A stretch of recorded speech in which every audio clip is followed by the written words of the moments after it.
right. Hi, everyone. Perez here of Branding for the People, and I want to welcome you to my next interview. I say this every single time, but you're in for a real treat. But more especially, you are in for a real treat today because I have my dear friend, colleague, and client, and just all-around human being, friend, Nick Unsworth here, who I'm going to be interviewing and kind of discussing the journey we went through in branding Life on Fire. Also, we get to learn a little bit more about him, his business, all the exciting things that he's up to.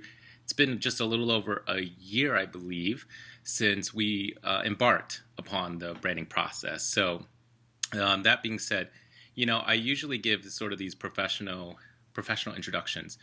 But today, I'm going to just share with you a little bit about Nick. He is a self-proclaimed kick-ass business coach. Now, he is a kick-ass business coach. And he helps entrepreneurs and small businesses build lifestyle brands. He helps them to not only help them to make more money, but also to enjoy the process and to create a lifestyle and enjoy doing it along the way. So he's big on having a great purpose for his business. And we're going to talk a little bit more about some of the exciting things that he's up to. So, Nick, what's up? What's up?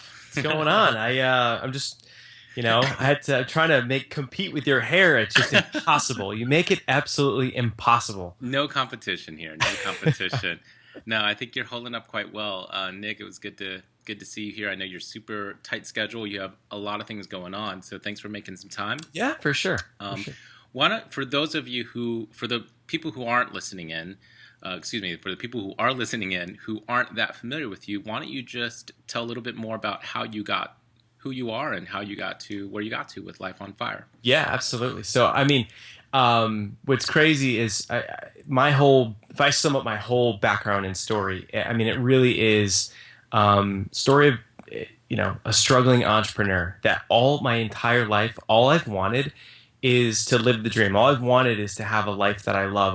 All I've wanted is really to just be happy and feel like my life has meaning, right? And it's kind of funny because I think doesn't everyone think that way? And I think a lot of us do. But it's like ever since I was a kid, and based on childhood experiences, and seeing people around me, and seeing that my dad was just grinding it out, working like crazy, wasn't able to be at certain things in my life, and I, as a kid, I didn't know better, and I was kind of resented that. Right. Meanwhile, the guy was just busting his butt, just trying to provide, and he did. But I just grew up and I was like, I want to have kids one day and be able to be there for them. I want to enjoy my life, every step of the way. And what's crazy is that even though that's what I wanted, and that's why I became an entrepreneur, I had success in college doing network marketing, and then literally in my 20s, everything I touched failed. It was incredible. I found myself near bankruptcy twice, and I was over 200 pounds. I'm like about 175 right now, and it was like the stress from financial stress, the stress of getting into real estate, and then the market crashed. The economic meltdown happened. It's like everything I tried seemed to fail. And so to sum me up is that I'm the guy that just doesn't quit. I'm the guy that you punch and you can knock down, but I'm the dude that gets up faster every single time because I'm just relentless in the pursuit of my dream. And so what's wild is that if I fast forward, and how I started working with you is that I found what I thought was going to be like my purpose in life, which was helping other companies market on Facebook, because I had a business failed. That was because I used a traditional advertising agency and I lost everything. And I was like, man, there's got to be a better way. I need to help people. I didn't figure out how to market online because it was sad to me that I invested 30 grand in advertising and I made $280. Like, that's just nuts. So I lost everything, and then I ended up investing into online, marketing and learning. I ended up investing into Eben Pagan, into Mike Koenig's, and buying courses and learning.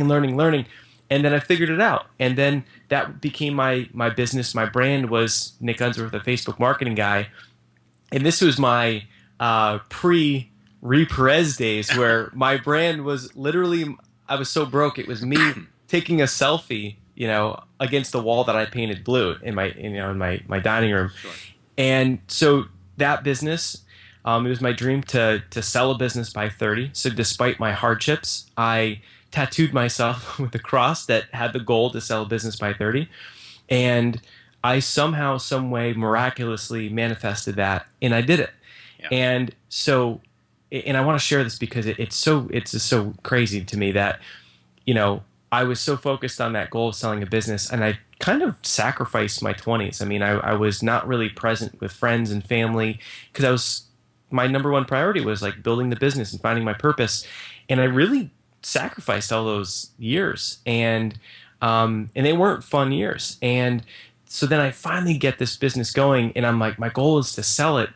And I'm thinking that if I just sell this business, man, everything's going to come together. I'm going to be happy once I sell this business. Once I sell it, then I can use that money to give back and do all these things. So I freaking sell it, and I do it the same year that I tattooed on my chest.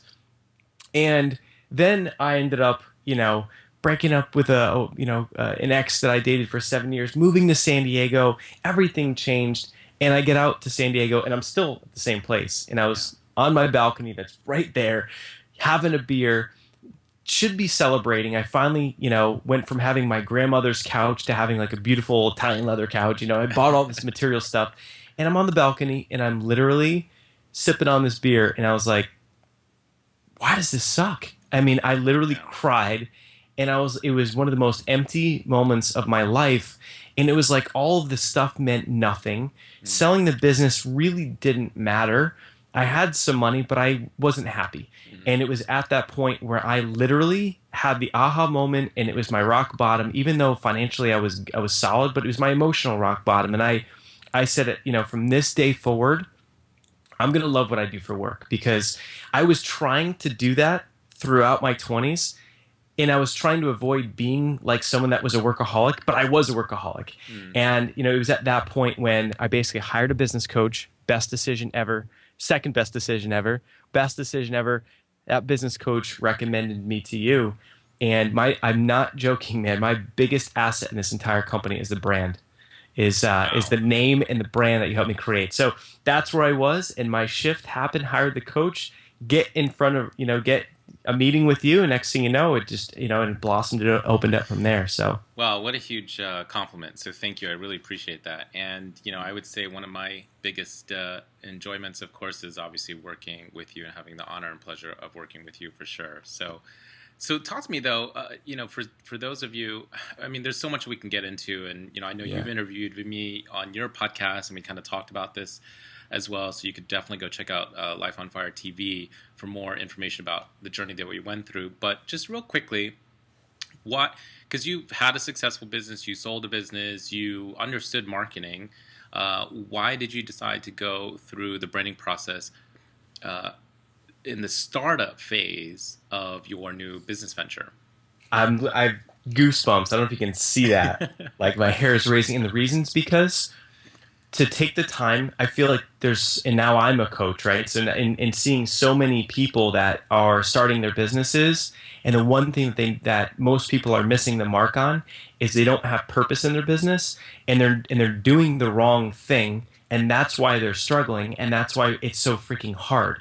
So when I started and said, you know what, I'm going to work with Ree and work with a coach, I literally reinvented myself with you guys, and you guys broke down my life, my story, who I am, and you helped me create Life on Fire that is such a good representation of my mission and my journey. But I had to figure that out with you. I wasn't clear. I was a bit of a hot mess from the business selling and figuring out what I wanted to do. And really, I mean, if you think about it, what we did was we broke down all of my background to figure out what is my true mission in life, my purpose. I think we went back to even your childhood, right? Yeah, and what is my life's work? And then to realize that my life's work is actually helping people love what they do for work, and then to be able to come up with a name that wraps up lots of content, my full background into just 3 words, Life on Fire, and people just get it. And what's so crazy is that from that situation, it's so powerful that I've got people that want to work for us and take a pay cut, take a discount. People that have wanted to work for us without even being paid. They just want to be involved. And even other speakers and other coaches that never in a million years could I afford to work with. They want to coach with us on our team because Wow. I've literally had multiple people that say, dude, it's so brilliant what you've done. And I always, of course, say, well, thank you. Really, I know it's like, it's a combination of working with you. But it's because that it sums up like the name is so powerful and the imagery is so powerful and the branding is so powerful that it sums up a mission and it creates an emotion in people, and we really are building our own movement with our own community. And because of that branding, we have such an unfair advantage over competition. And when you look at my industry of coaching, it's like everyone has personal brands, because if you're going to hire a coach, you want to know them, you want to you need to feel the connection if you're going to work with them. Right. But that's not scalable.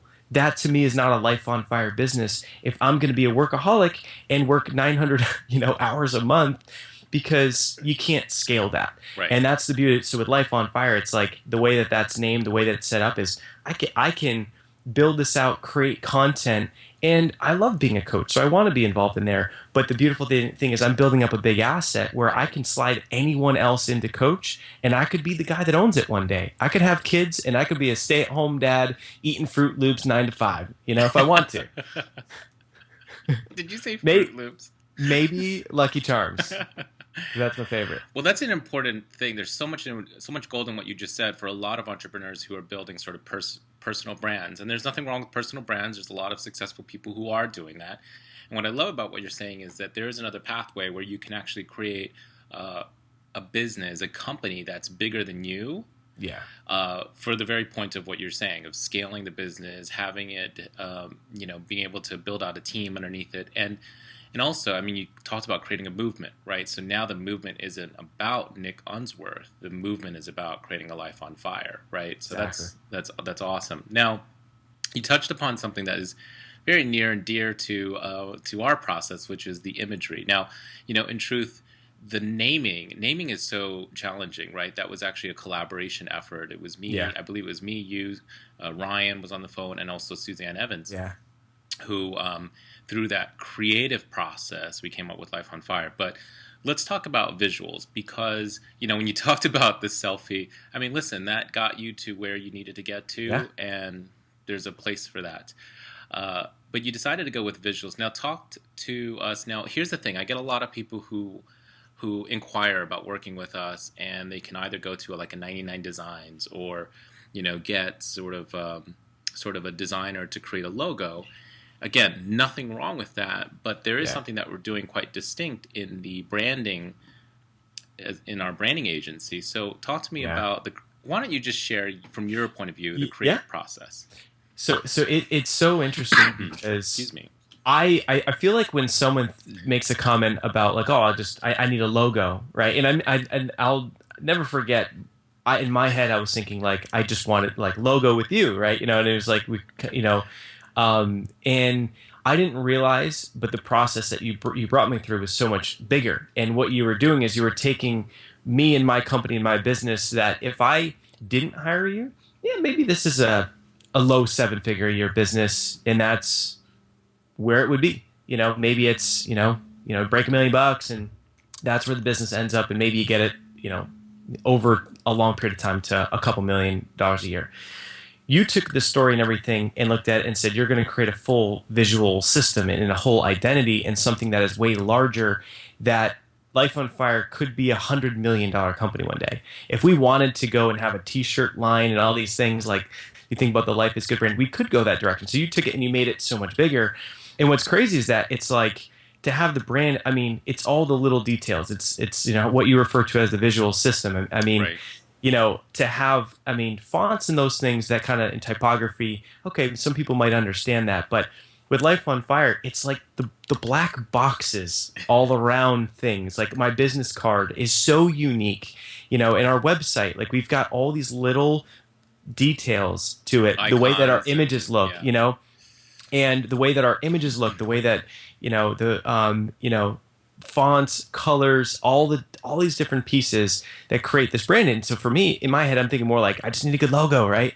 And I went from thinking I needed a logo with a flame in it, which A blue flame, mind you. I was so difficult because I was stuck on a freaking flame, and I'm like, I really want like a flame in this thing, and we went back and forth for quite a few rounds. And what was so cool is that as soon as I let go, and I finally said, you know what, I trust you, man. You're at this point with becoming such a close friend, and it was like I just basically said, you know what, I'm gonna stop trying to dictate this process. And I remember just being like, all right, you just roll with it. And what you came back with was just epic, man, and it was crazy. So Yeah, I think you almost fired me. I think I almost fired you. It was kind of at the point where we were sort of. I think we both said you're fired at the same time, which was like a triple jinx or something, and then it negated itself. So Yeah, well, that's good. It's interesting because it's one thing for me to talk about it. I share with our community all the time that branding is more than just a logo, but you might get that on a conceptual level. But to go through the process and really see, I mean, what has this new visual identity? What has this done for you in your space, like in the category where everyone is like vying for attention from prospects or followers and whatnot? What has this done for you? yeah, so this is awesome. Like the tangible benefits have been incredible, and so in my space, I remember looking at we had other people that I was like, all right, here's the list of the 5 or 7 people that I like, and their brands, and like make me look like this website. You know what I mean? And what I love about you is the way that you up-leveled me and said, I want you to be the person in the space that is the game changer, that's the disruptor, that other people go to other branding people or that come back to me and say, I want to look like Unsworth and Life on Fire. Right. And so for me, it was hard to conceptualize because I couldn't think of anything cooler than, Marie Forleo's site, to be honest. And like, and that's what you did, is that you created a brand that, is huge. And so in the space, I mean, we've been able to basically command like respect and to get people to everything from wanting to work with us, like on our team, all the way to, being able to grow really fast and our podcast launch and, getting to the top of the charts and, filling up our programs and driving revenue to the business. And it's like, it happened faster than it's ever happened. And it's just something that I always knew, and that's why I invested in you, is that I know the power of branding because I was able to build a brand running Facebook ads, and it was very amateur. It was just my personal brand. And I was like, man, if I can take that same concept and build a brand that I'm leveraged in, I knew it was going to be huge. I didn't think it was going to be this profitable, though, this fast. Wow. That's a huge accomplishment. I mean, I heard a couple different things, like both tangible results as also intangible. I just can hear like the excitement. In fact, even talking about it, again, just kind of brought me back to that, a year ago or so when I was sitting in your apartment and we were walking around the beach and so forth in PB, and just really looking at this whole creation. So it's quite exciting to see what you've done. Now, let me ask you a question. What tips or advice specifically on the creative process? Because, listen, there's a lot of different resources you can turn to, and they're all great in their own right. But what tips or advice would you give people as they're thinking about going about building a brand more than just a logo and going through that creative process? Cool. So the first advice that I would give would be to really make sure that you're getting the right advice from the right person. So obviously, if you're hearing this right now, I mean, out of everyone in the industry, who can you work with? Who would be ideal? It's like, if you don't know by now, I mean, he's just a level above everyone else in the industry that I've researched, and I haven't worked with a large branding agency before. So get the right advice, and then also I just want to make sure that as far as creative goes, that you're really outside the box. As much as it's good to look at competitors and to model and to see what's working for other people, it's like be different and be that disruptor or game changer in your marketplace, and be open to other ideas. And I think one thing is that I have tried 99 Designs a handful of times, and that can certainly work if it's if you're doing an infographic or something. But it's like it's in my opinion, the difference between playing small and going big. You Mm-hmm. know, 99 Designs it's going to give you something that is just a little. It's something that's not going to create any consistency along. It's not going to create a brand. It's going to create an image for something. You know, Right. and I found that like I have a tough time working with designers that aren't really thinking at the brand level. You know, so definitely steering away from outside sources like that because it's just going to lead you to be disjointed as you grow your business. Sure, sure. Well, it's awesome. I love that. So, with that being said, listen, I love what Nick just said because I'm a big advocate for it. Think outside the box. It's one thing to look at your competitors, it's one thing to sort of kind of see what's existing out there, but look outside the category. We're all about creating game changing brands, and it's exciting to hear that Nick is doing Hmm. just that. He's changing the game, he's changing the category and thinking outside the box. So great words of wisdom. Now, Nick, I know you have a super tight schedule, and I was able to even just catch this time with you. But if someone wanted to learn a little bit Hmm. more about you and Life on Fire, where should we send them to? Definitely go to, of course, lifeonfire.com and check it out. Check out, I mean, I think what's cool is, if you're watching this video right now, it's like, or listen to the audio, then you're excited about branding. And what I would say, I think what's fun is once you get wrapped up in branding, start to be a student of the game and see what else is happening. And I think there's no cooler way to learn than to hang with Ree and then to see the projects that he's worked on and is currently still working on and get to see what his creativity brought to life and how we're running with it. So lifeonfire.com, we can see all the, intricacies of what he helped us to build and what we're doing with it. And so we've got lots of ways to connect there. But yeah, just go to lifeonfire.com and say hello. Don't be Okay, cool. shy. Definitely go check out Nick Unsworth's lifeonfire.com. You'll actually see a couple of things that he has going on. He has a virtual summit coming up. He Yep. has a big event coming up. So lots more to see that we couldn't quite cover on this particular interview. But do me a favor, if you're listening in on this, please write a comment below and tell us what you thought about this interview. See what if this is inspiring you to create a game-changing brand, but just